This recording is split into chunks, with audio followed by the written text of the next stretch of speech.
Good morning, everyone. Happy Thursday and welcome to Viva Cafe con Leche. I'm the badass Budo, Lori Monaco, coming to you from a very hazy southern Connecticut where the air quality has been absolutely horrible since the Canada wildfires.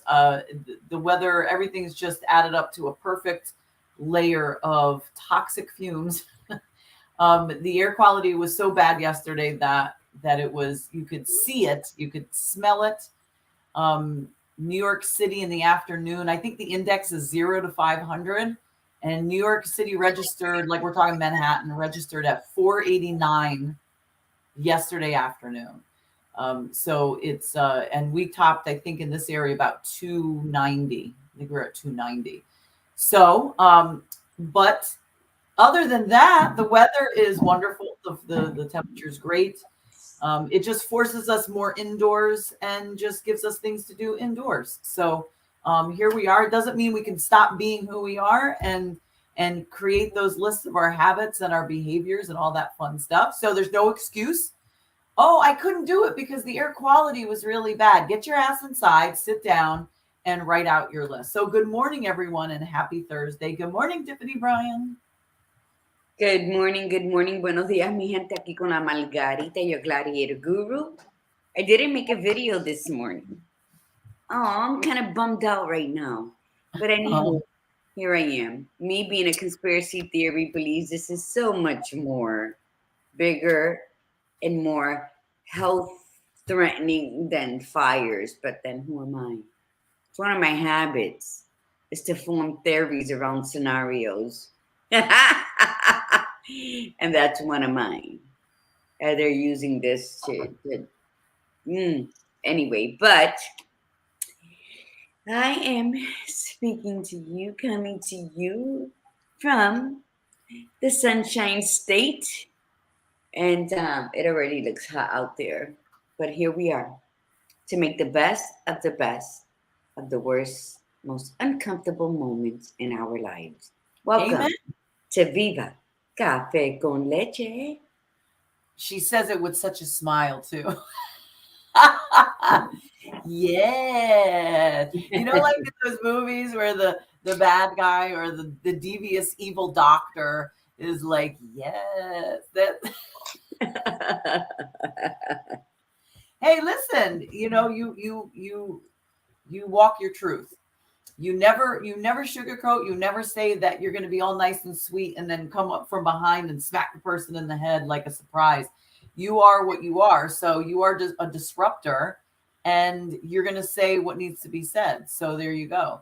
And I think that if more of us lived that type of life, if more of us stepped up and said what needed to be said, what we, especially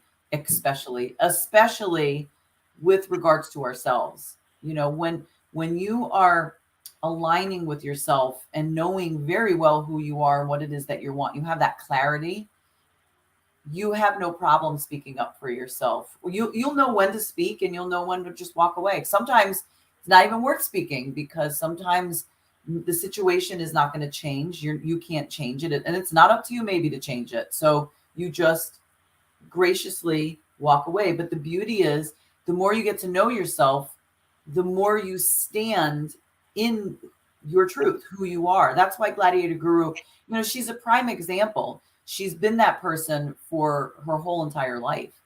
Yep. We've all learned from this. I mean, I can emphatically talk about, you know, how that wasn't the case for me. This has only been in the last 7 years. And even with this, it's still a work in progress. I still struggle with lying to myself or you know, and walking my truth. So you're a breath of fresh air. Sometimes it's like, sometimes you're this cool, refreshing drink, Gladiator Girl, and other times it's like drinking pebbles. Yeah, and because I act accordingly. That's all it is. That's right. Hola, Petey. Tiffany, listen. I never apologize for who I am. I don't apologize for what my beliefs are. You don't have to agree with me at all, but you cannot tell me that I can't express myself. Right. My ex used to always say, "Oh, I was nervous when you were about to open your mouth. You were going to say something to offend someone. And I was like, I don't care. Oh, you're always embarrassing. Why? Because you have a small mind. So, and I was young. I was very young at this point, but that's what caused a lot of. I've come to the fact that not only am I La Margarita, but I'm a Sagittarius, and people don't understand us very well. And because they don't understand us, they judge, they criticize, and they gossip about, or they'll just say, "I don't like her," but they can't identify what is the problem. And sometimes it's a mirror reflection. I don't have much material stuff. I don't really care for name brands, this or that. So I know that's not the reason. And the reason is when you learn how to walk in yourself, when you make loving yourself a habit, all the rest of that bullshit is just going to slide off. It's going to be like that dead skin that the pedicurist is taking off. And it's going to be just uncomfortable. There will be discomfort because it's something you've been dealing with all your life. So start making habits about yourself. Start making yourself such a priority that taking time out for yourself is a habit. It's not a luxury. It's not, oh, I finally get 15 minutes to myself. How many of us, when our kids were younger, would just lock ourselves in the bathroom just to be free for 15 minutes? Sit on the floor or lay inside the tub, pretend we were taking a shit just to get away from it all, even the husbands.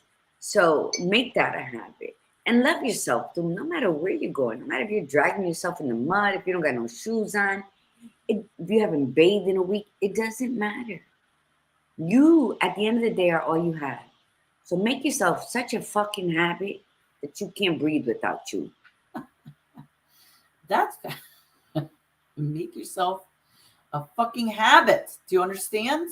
Make yourself a habit. Hold on. Good morning. All right. I just posted.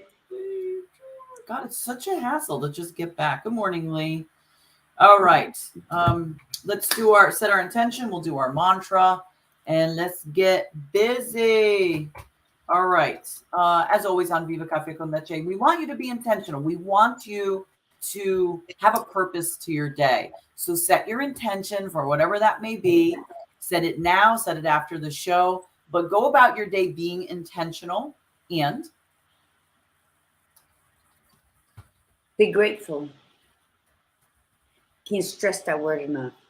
You know, for every breath that you take, say thank you. Try that for the first 7 breaths, because 7, that's your divine number. And say thank you.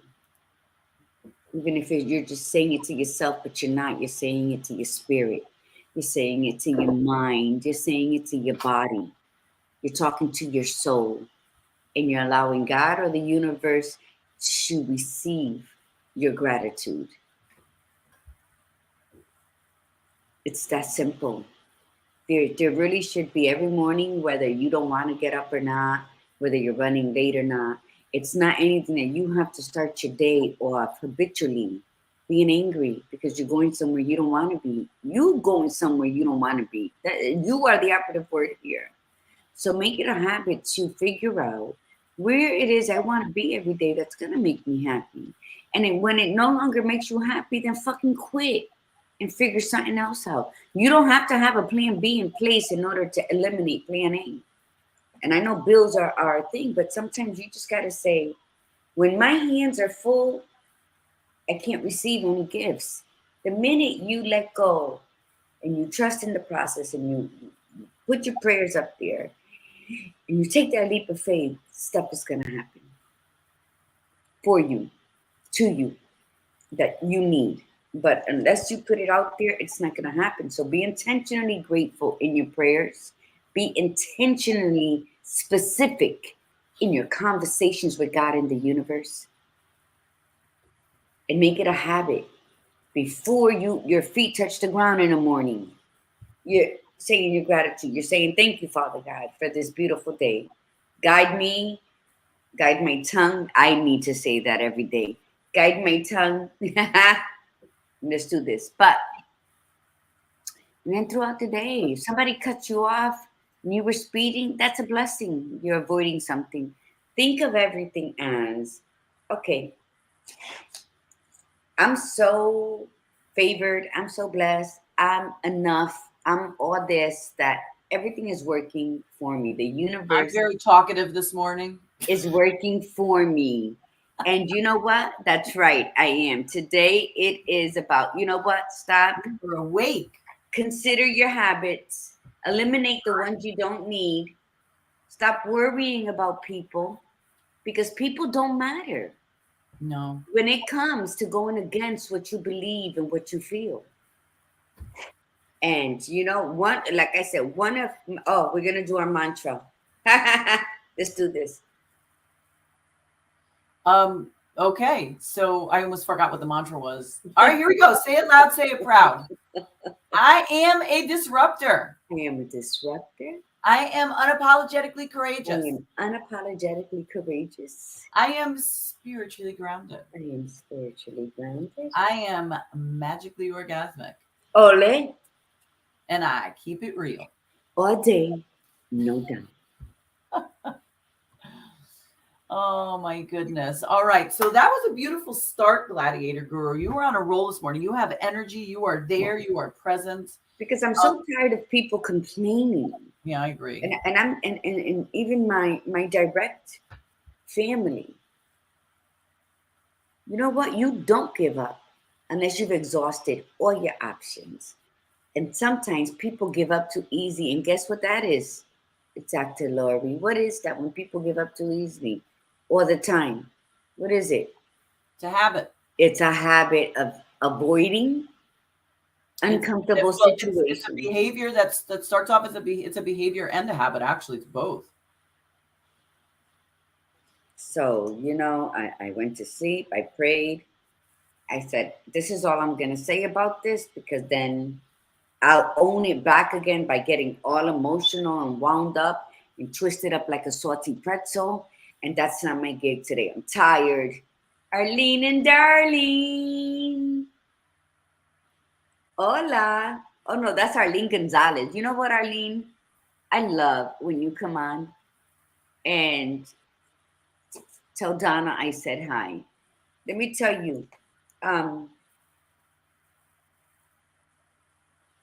then I'm going to hand it over because I want to drink my coffee before it gets Good morning, cold. Gwen. But do you know that since the beginning of time, nothing good is easy. Nothing good is easy. You have to put the work in, and you have to give up something in order to receive something. So if it's too easy and it feels so good, you better enjoy it because that shit ain't lasting long. With that, so let me just pop everybody's things up here. Good morning. Pop Good it. morning, Mike Sweeney. That's a name I haven't seen before, so that's great. We always love our guys to come on. Guys always contribute so much.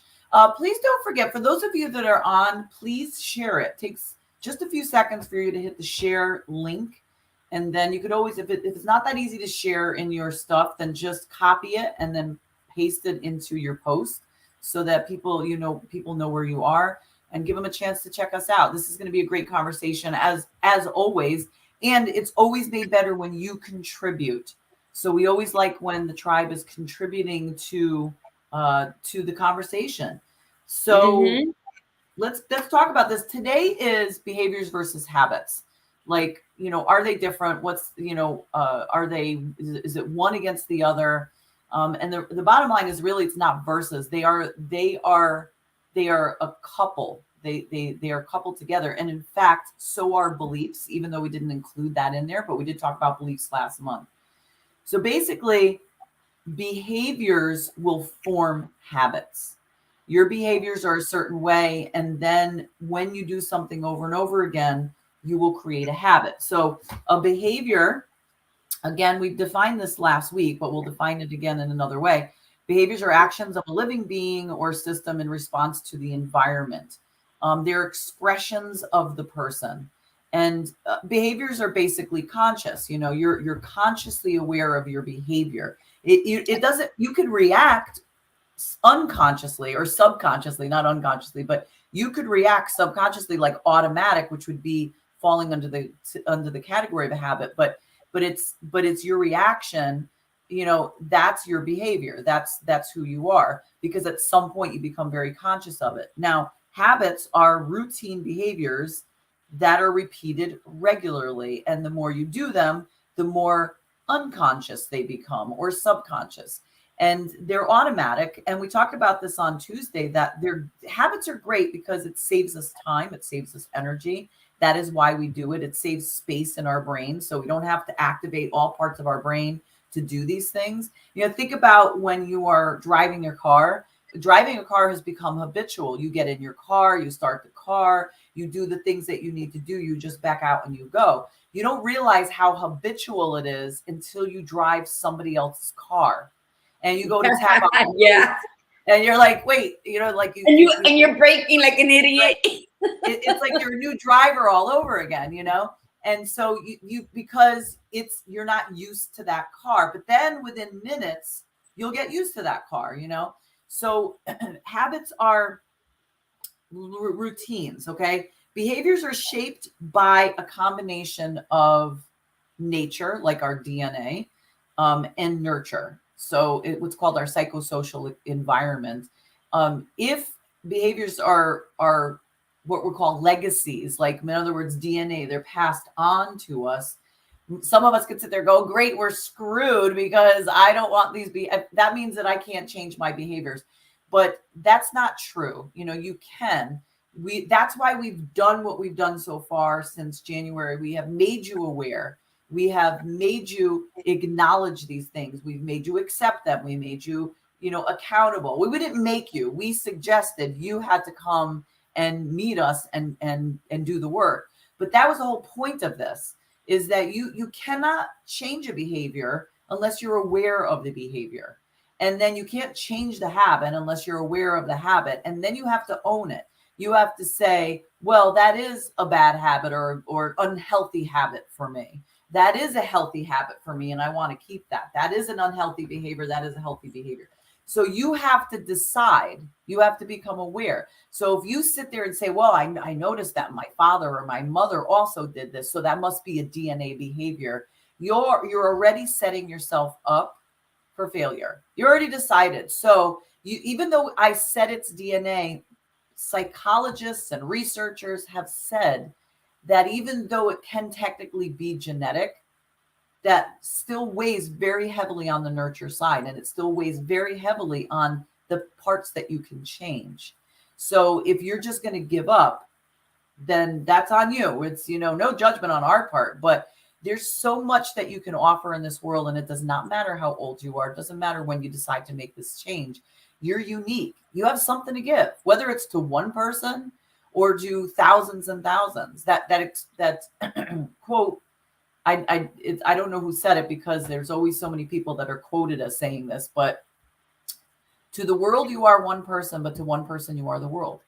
And even if you make changes in your life that causes one person to see it and one person to make a big change in their life for the better, then you've done a great job. I mean, you've done a service to yourself anyway, but you've also done service to other people. So there's basically 4. Oh, I didn't put the other one on there. I guess I didn't have it. All right. Go ahead, Gladiator. Talk a little bit more. I've got some more stuff to talk about, but I'll talk about it in a minute. I think a lot habits are to me, because I'm one of my habits, good and bad, is that I'm very opinionated. So, for instance, in my family, there's alcoholism since my grandparents, and both sides. My maternal grandmother was an alcoholic. My paternal grandfather was an alcoholic. My dad definitely was.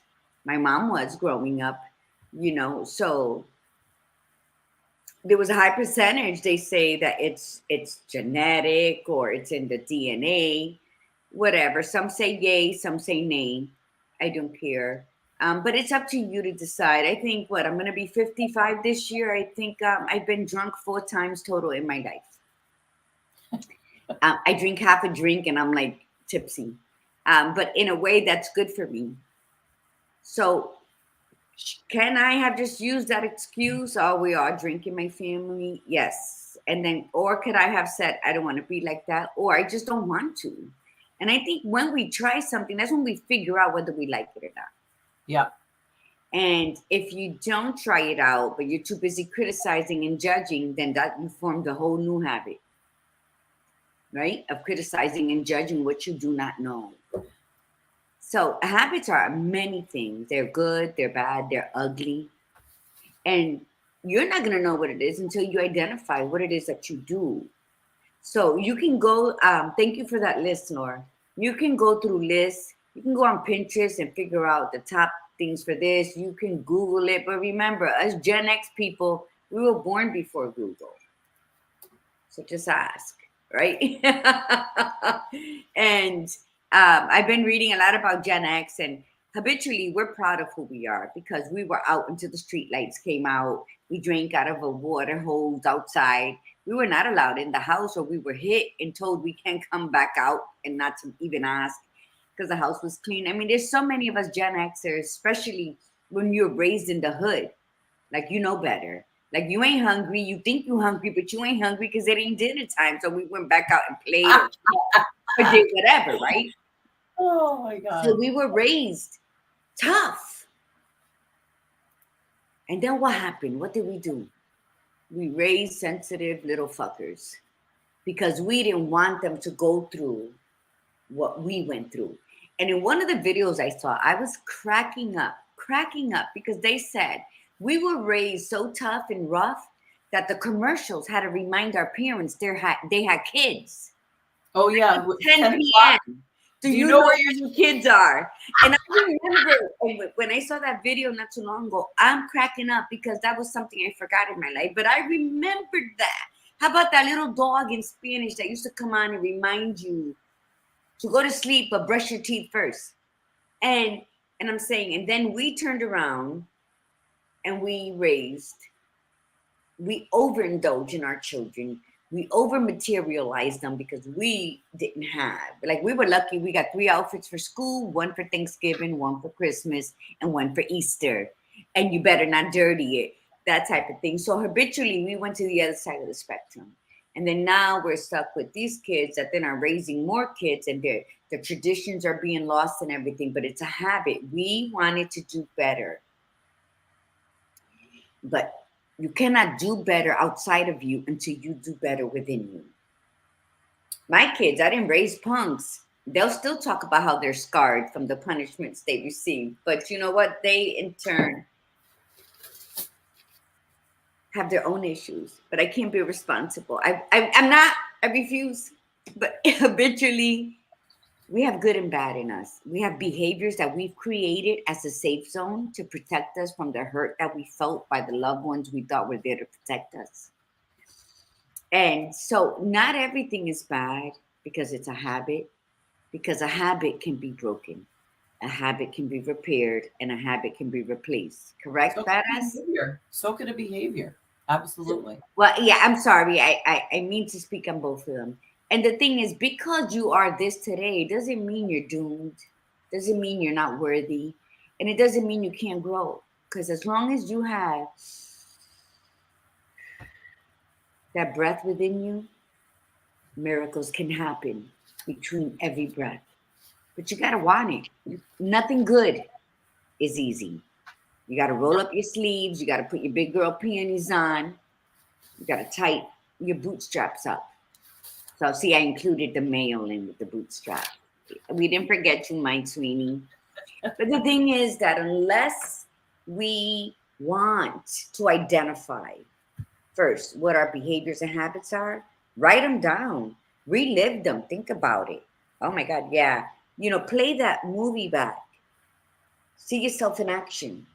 And then decide what you need to change, tweak, or eliminate. Because only you can do so.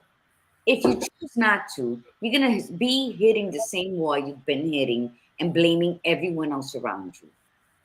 So your habits and behaviors are yours, of course, but then you got to ask yourself, am I benefiting from these things? Am I okay Yes. with it? If And be I'm honest with yourself. You have to be honest. if I'm okay with it, then why do I allow other people's remarks, other people's sentiments, opinions to bother me? Yes. That's exactly right. In fact, so this is the way we're going to run this, right? So next week on Tuesday it's called Who Are You? So you're going to do this weekend. You better do it. Okay. We're going to come and find you and we're going to make sure that you did it. We want you to define your behaviors and habits. You can define the good ones too. I mean, we don't want you to just focus on the crap ones and then like feel bad about yourself. Like list all your good stuff too. But we do want to focus on the negative or unhealthy ones because that's what's stopping you from being 100% you. So we want you to list them. So on Tuesday, we're going to be talking about who you are or who are you, defining these.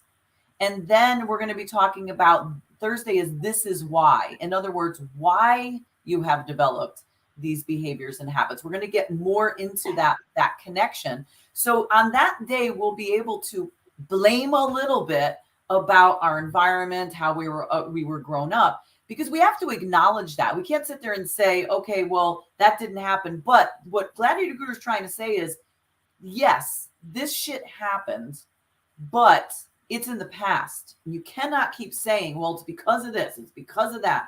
You have to say, okay, I don't want this anymore. So now it's up to me to change it. When it's very quick, we're very quick oftentimes to blame our upbringing, blame our environment when we were kids, our parents. And there's no doubt that that's what really did shape us as adults is our childhood. Okay, good and bad. But there's only a certain amount of time, that you can really blame that, because once you become aware of it and say, well, my mother did this or my father did that, or they didn't do this. Well, you know that. And they did the best they could with the resources they had at the time. Mm-hmm. And some of them didn't figure it out till later in life that they were doing things wrong. They didn't know. I mean, I look at my parenting over the last, 25 years, 30 years almost now. And I am such a different parent with each child. Each child's a different decade. And mm-hmm. I'm such a different parent. And it took me to wake the hell up to finally step into the person that I always knew I could be, that was just sitting there waiting. So I parent my youngest child very differently than I did my middle child when she was the same age. I can't go back in time. I can't fix it. All I can do is become aware of it and let my middle daughter know that I didn't do things right. I didn't make great choices. And here's how I'm going to fix it. And if you're on board, I'll help you, but you also have to do the work. I can't fix things for her. So we want you to understand that. But then the week after that is we're going to be breaking the cycle. We're going to be talking about how you break habits. So we'll give you an idea of how behaviors and habits work together. Okay. So let's say your behavior is this. Let's say that when things don't go the way that you want them to, you tend to stress out. Like you get very worked up, you get stressed out about it. Okay. So your behavior is, I get stressed when things don't go the way that I'm hoping that they go. Where other people might just go with the flow. If it doesn't go that way, they just redirect themselves and go. So you are not that person. You get stressed when things don't go the way you want them to. So that's the behavior.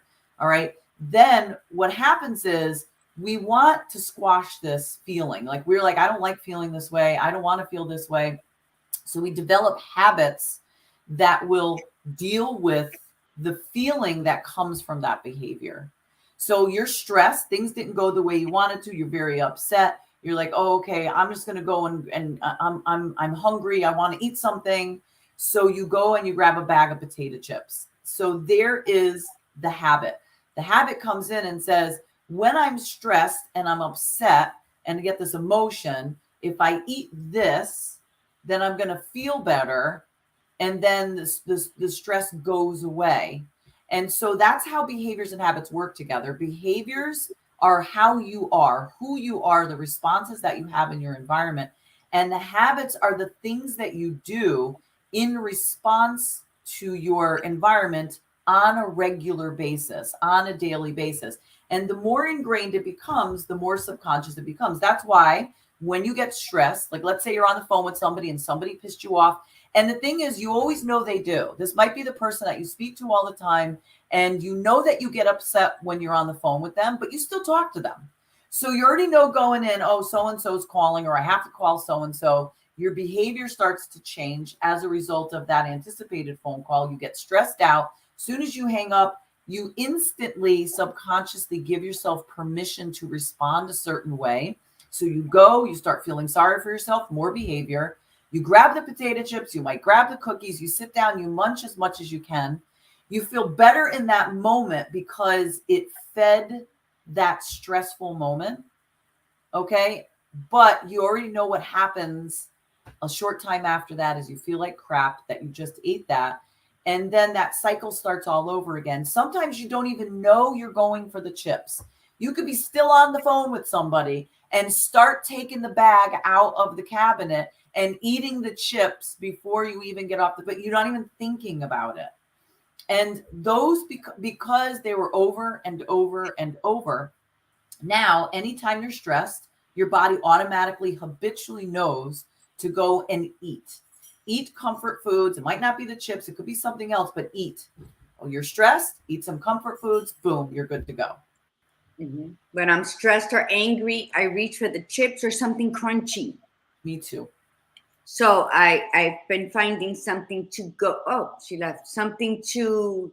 Yeah, I'm gonna go to the bus stop. I'll be right back. Okay. Something like you know how sometimes you have a cap of something that's not gonna hurt your teeth, but to do something that's close to that. Because really, when you're stressed or angry and you eat the chips or something crunchy, I don't taste it.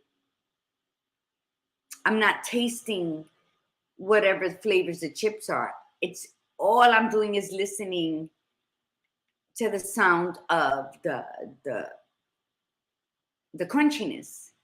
So we have to find replacements for that, healthy replacements. But you know, when you're in a habit to reach for something, then you get angry that you ate it. You have to realize too that why am I making this change? Identify why you're making the change. Because whatever choice we make for the better of our lives, it's going to cause it's an emotional connection. It absolutely is. Just like smoking for me. People are like, why do you smoke? I said, it's an oral fixation. The only oral fixation I have in my life right now. So I'm telling you that. Ask yourself why you're making this change. Identify it. And then slowly you will notice the habits from that's not geared with why you're making this change start to fall off. Without, like you'll realize days, maybe weeks later, oh my God, I haven't done that. I haven't eaten that. Because in one part of your brain, you identified, let's just say, for instance, something that you've been eating has been the cause for your acne, has been the cause for your stomach cramps, you know, your weight gain, your hair loss, anything. So you figure out what you need to do, not stop what you're doing. Because we're all addicts in some way, shape, or form. So we got to wean ourselves off of something, or we have to replace it with something that we are determined to change over. You can't be half-assed when you're making changes on, especially on things that we're going to eat or something that's going to be better for us, that we're not accustomed to doing it because we've all lived in an emotional connection with things that are not good for us. Correct, Leanne? So we have to mentally and spiritually prepare ourselves for that change and then start living it. But identify why. A lot of us begin something that ends in chaos because the first thing we want to think about, oh, I got to lose weight. So then we start trying all these fad things, trying these foods and making these shakes that we've never heard of, but because everybody's doing it, it's a fad. So you're spending all this money on all this juicing stuff, and then you do it for a week, and it's too much time. It's expensive. It's this, that. A burger's cheaper than that cucumber type of deal. So don't say, I want to lose weight. Change your verbiage and make it a belief system. I want to be healthy. I want to live an extra 10 years and enjoy life by being healthy, not just growing older. To play on words. Everything is a play on something until it becomes a habit. So instead of saying, I want to lose weight, I'm tired of being fat, you say, I want to be a little more solid, a little more firm.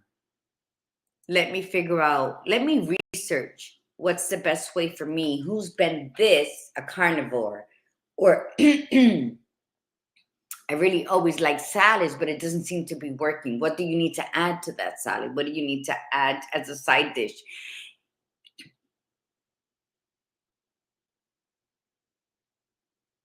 Yes, I remember Kojak. We're going way, way back, Leanne, but this is so true. Oh my God, Telly Savalas, my mother loved him, and he always sucked on his lollipop. Yeah, this is true, but you got to figure it out. That's what I'm saying. You have to identify what changes you want to make and then make that change a habit. Believe in your purpose. Believe in your assignment. So that when it's time to make that change, it's going to flow into, just like work. When you go to work and they're like, oh, Margie, as of next week, you will be working in blah, blah, blah. Why? Because we need someone there and we think you're a better fit. That wasn't a conversation we had, but here you are at work. So what do? You go with the flow. Well, you do, I don't. And you adjust. Well, adjust your ass in your life into better habits, especially when it's about your health, because nobody's responsible for your health but you. Nobody needs to be, a wellness check is good because it makes you feel good that people care, but you know what? You got to do the work. So change your behaviors and how you view your health, your physique, and then see what the habits are that are keeping you in the place you no longer want to be. When you decide that you no longer want to be there, then it's your job to do the research and what's the next step? How do I transition into this new assignment? So you're not saying, I got to stop eating blah, blah, blah, because that devil's going to make it seem so much more appetizing and delicious, because every commercial, whether it's on your car radio or on your TV or an ad on Facebook, it's going to be of exactly your favorite thing. Mine would be a greasy cheeseburger with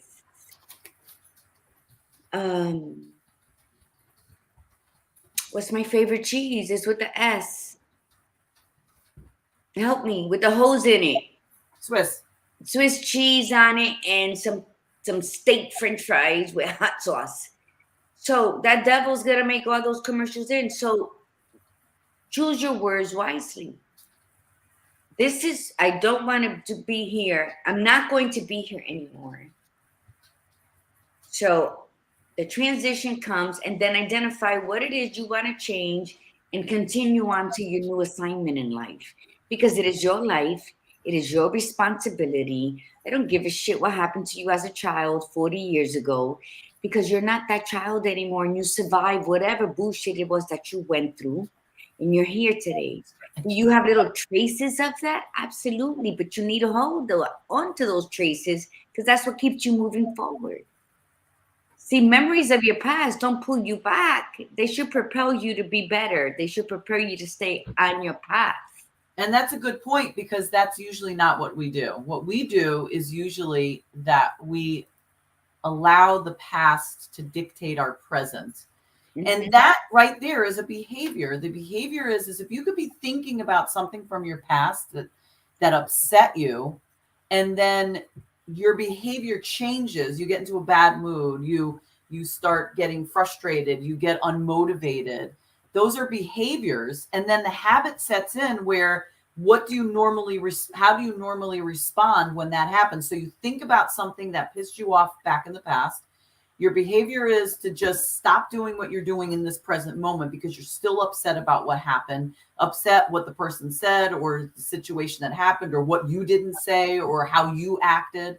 And then the habit is to just sit and do nothing for the rest of the day. And then you give yourself permission and you say, well, I was just in a really bad headspace and I just didn't feel like doing squat today. And I'm going to tell you that I'm not saying it to be harsh because I do the same crap. You know, this is one of those things where, again, it starts with awareness.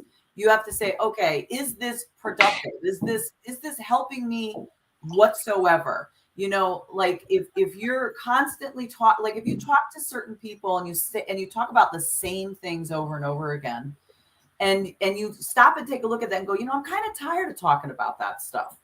I'm kind of tired of having those same conversations. So you want to stop that habitual type of behavior and say, okay, the next time I talk to these people, we're going to talk about these things. And if we start to talk about that other stuff, I'm either going to remove myself from the conversation or I'm going to redirect it. And I'm also going to make them aware that I no longer want to have those types of conversations anymore. And you may, in fact, in your change might alter change in other people. But then that may not be true. And I'll give you an example. I've said this one before.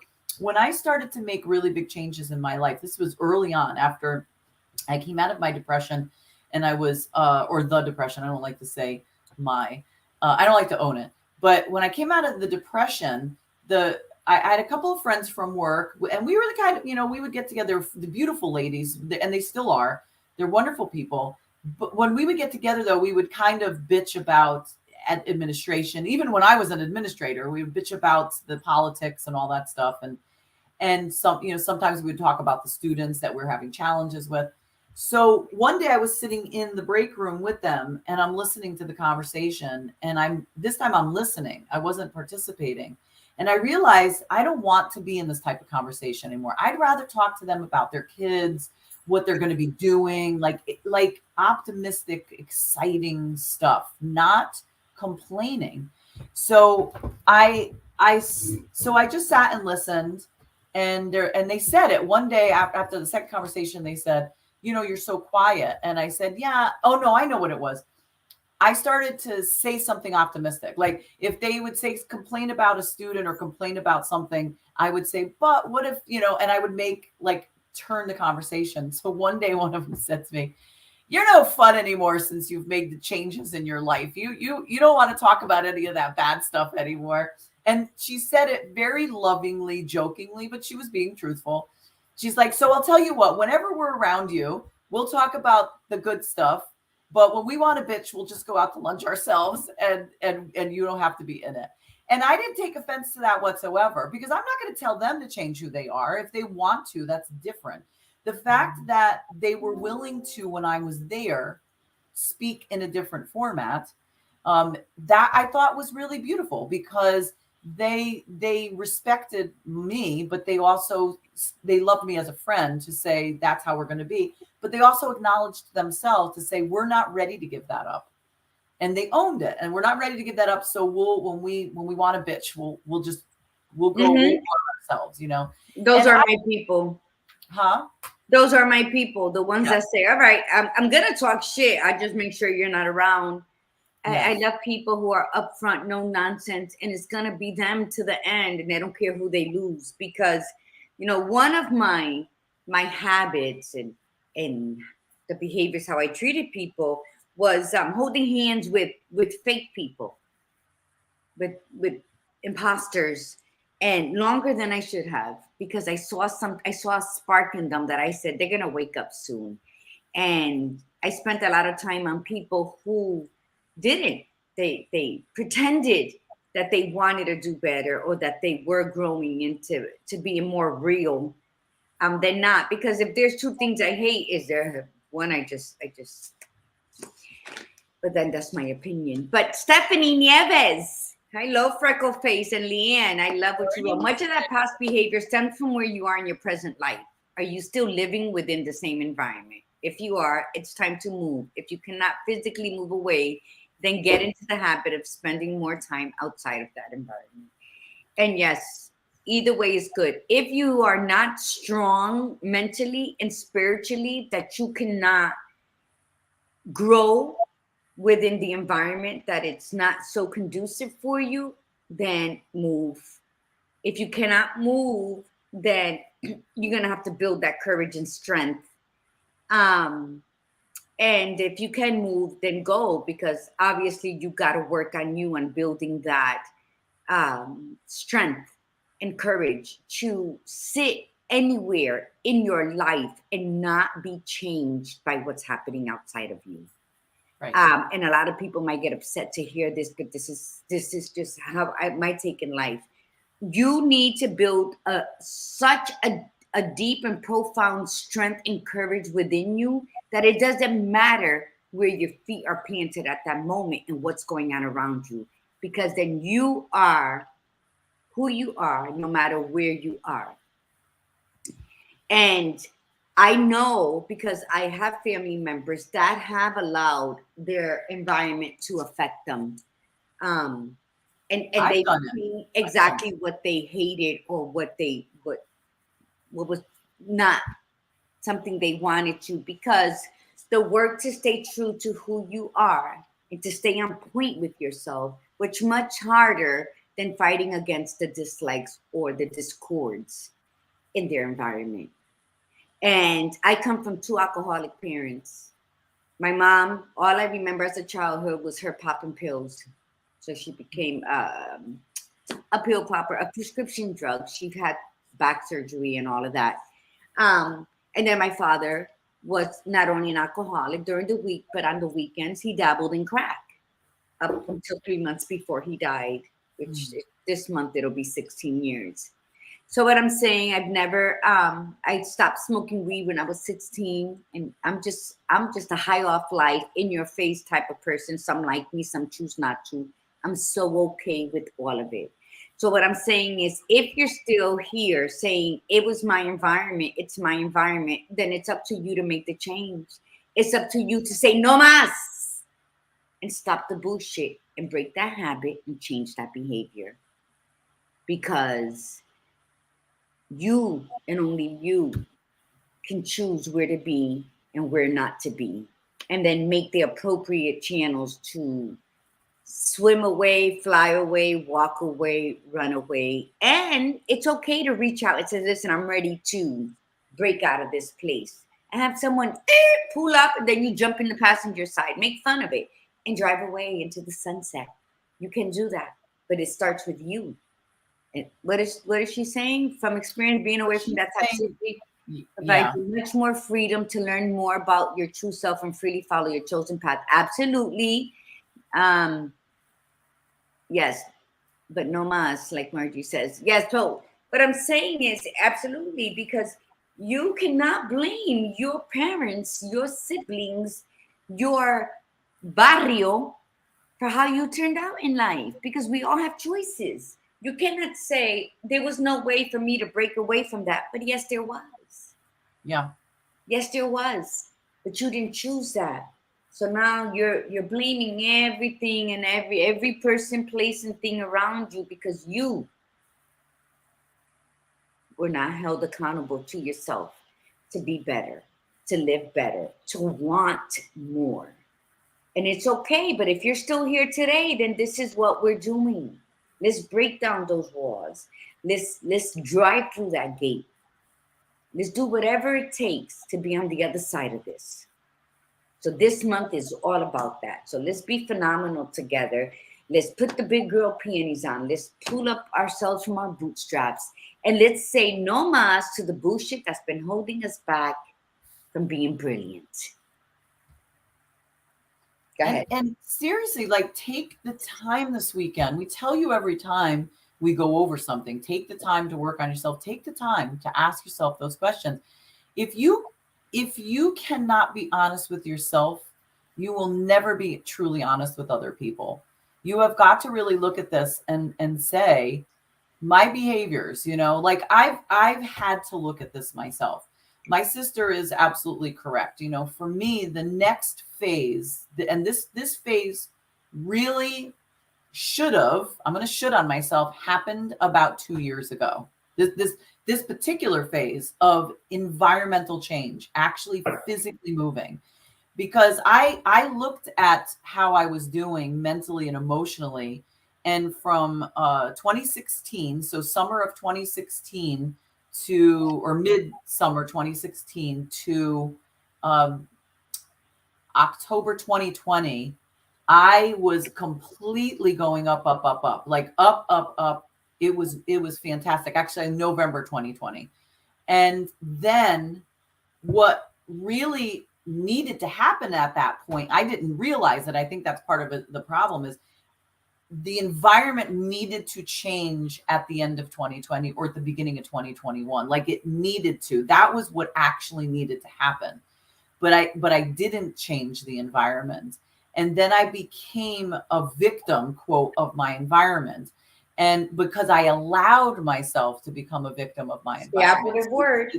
And so when 2020 came around and I started to feel myself slipping, I was trying to get out by going places and would feel differently. So we went on that big 3-week road trip. And I did do a lot of traveling in 2021. I did a lot of traveling in 2022. Those were all temporary things. But once I was out, I could breathe. So now this is the absolute time. This is the absolute time to say it is time that I physically remove myself and my children to go permanently out from this particular environment, because I have met my absolute growth. I already know this. Like I know that I cannot grow any further unless I physically move. So I'm not going to lie and say to you that this is easy. This is, I'm excited as hell, but there's also trepidation. There's also fear that comes up. And so because I'm stepping into the unknown. I don't know what's going to happen. Well, truth be told, I don't know what the hell's going to happen if I stay, but I can have a better idea of what will happen if I stay versus what will happen if I don't stay. And as I start to become more aware and more, and I acknowledge it and I accept it and I become accountable to it, the one thing that has slapped me in the face completely over the last month, especially, is that I don't like people who are not accountable to themselves. I don't like people who are not willing to live in their truth, that lie to themselves. I had to be accountable to my own lies that I was telling myself. And that I had to say that the only way that I'm going to break free from that cycle is to physically move and then create what I want to create in my life somewhere else, because it is uncreatable. Is that a word? Here. It is now. It is now. I cannot create that here. Now, will I be able to create it where I'm going? Who knows? But I will be clear in my head. And then when I get there, it will be more open to me. Like the information will flow in, because that's what happens when you get out of your environment. That's why people, when we go on vacation, our behavior, right? We're talking about behaviors here, change. If you're a miserable person and then you're unhappy, you don't like going to your job, you're always in a bad mood, but then you're like, oh my God, I got vacation coming. I can't wait to go. You go on vacation. Why do you think people are so happy to be on vacation? Because they take a vacation from their life and their behavior changes. Now, if you're the type of person that you're pretty even keeled, like you're pretty happy with your life, you're excited to go on vacation, you go on vacation, you're the same person when you're on vacation, same person when you come home. That's great. That speaks volumes. That just shows you that you're really okay with your life and your behavior does not shift as a result of the environmental change. But if you're that person that when the moment you start towards the end of that vacation, the last couple of days, you start to get into a crappy mood because you don't want to go home, what is that telling you about your environment, your home, your life? That's telling you that you're not fully in alignment and fully happy with the life that you have back at home. So what needs to change? You can start changing yourself, but I promise you, again, from experience, it only goes so far. And at some point you have to change your environment. And the environment could be, I got to change my job. I got to change the house that I live in. I got to redecorate the house that I live in. I've got to get out of the house that I'm living in. I have to get out of the relationship that I'm in. I have to try to work on the relationship that I'm in, like going to counseling with my partner. And if that doesn't work, then we're out of the relationship. Like all these things have to come in, and it is a very scary place to be. So what we do is we just stay, and then we habitually do the things that pacify us to just get past that stressful hump. And then, but here's the rub, and this is the part that Gladiator Guru and I definitely have a problem with. And I'm holding myself to this. I don't want, nor does she, to hear your complaints about your life and you playing the victim and blaming other people when you've had opportunities given to you. You've been told to do things differently and you still don't. We get it. It's scary, but complain to somebody else. And I'm going to hold myself to that too. I'm not going to complain about stuff to somebody about the same thing when I'm not willing to take the chance, take the step, to take that leap of faith, because all right already, like that's not fair to the other person, unless they're that person that likes to get that stuff. But I don't want to be that person anymore. I don't want to play victim of my life. And I don't want to be around people who play a victim to their life. I don't want people to ask me or not ask me, but want me to coddle them as the victim of their life, because I don't want to do that anymore. I don't want to do that for myself. Why am I going to do that for somebody else? There are some people that do have extenuating circumstances that there is a victimization at some point in their life. There's no doubt. But how long do we hold on to that? You hold on to it for a certain period of time, and then you learn from it, you grow from it. And yeah, it might have changed your life, and it might have really threw you off course. But how many years are you going to play that victim until you say, okay, I can't do this anymore?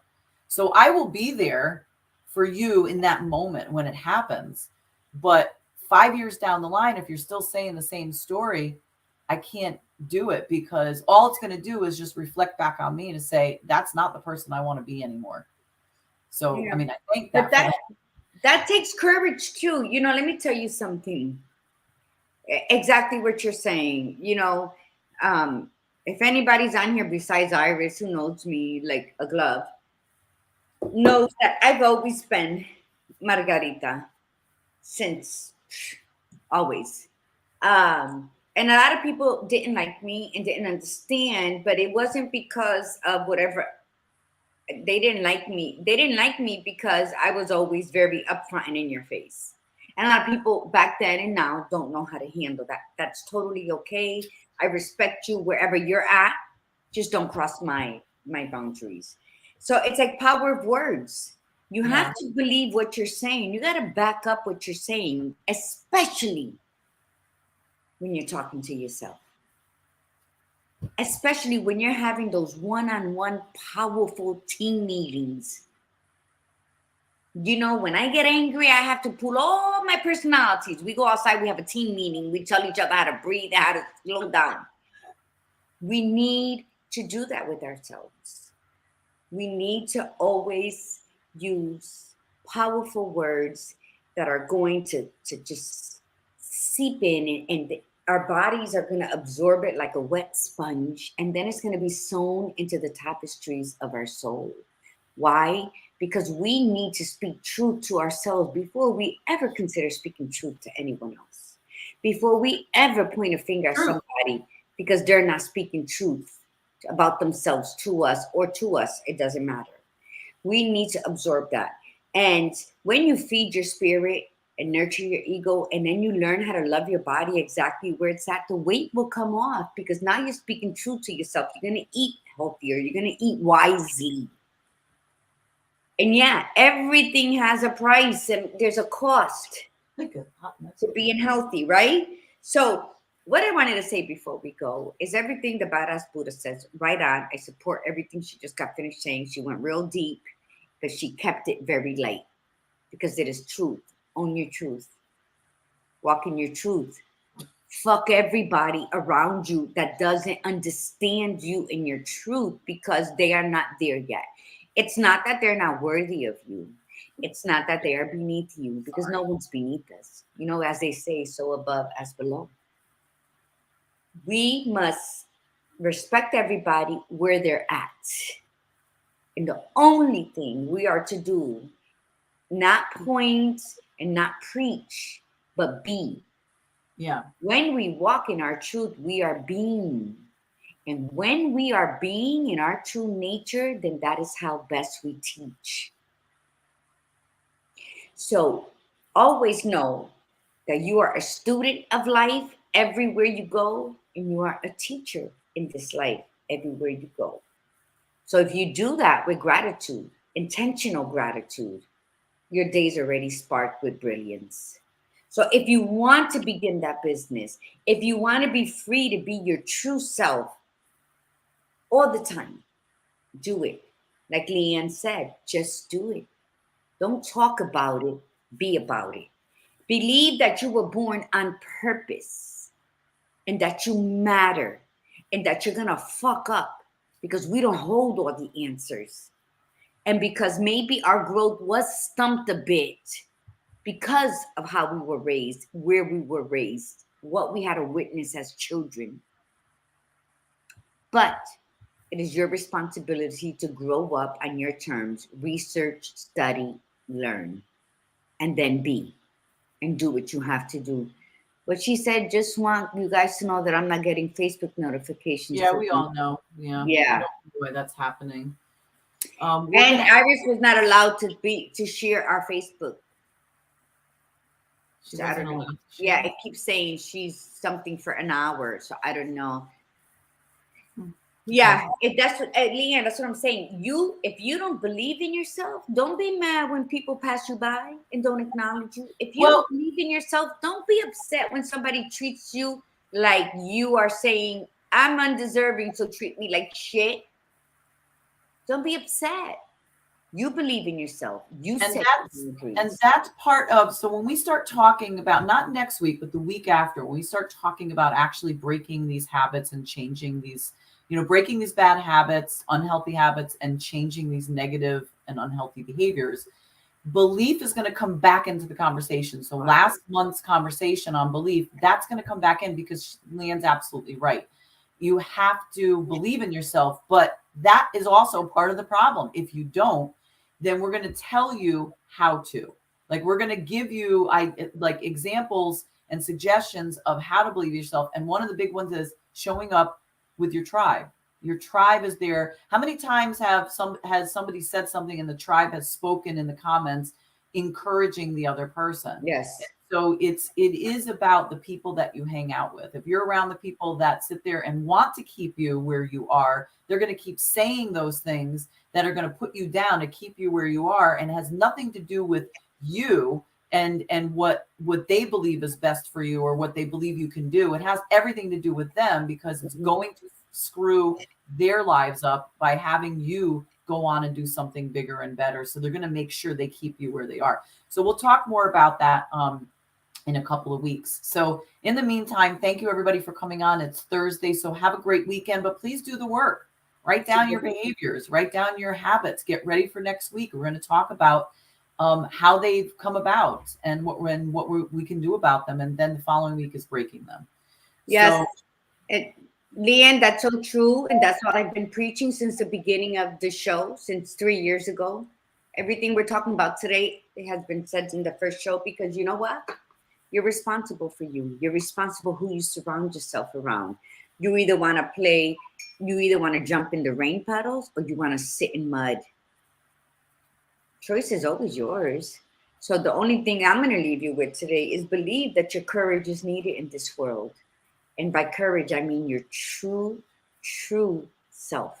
Be courageous enough to show up as you. All right. So everybody have an absolutely fabulous weekend. And from the Badass Buddha, remember, be you, be real, and be extraordinary. And from La Margarita, your gladiator guru, remember, mi gente, to breathe in the beauty and breathe out the bullshit. Namaste.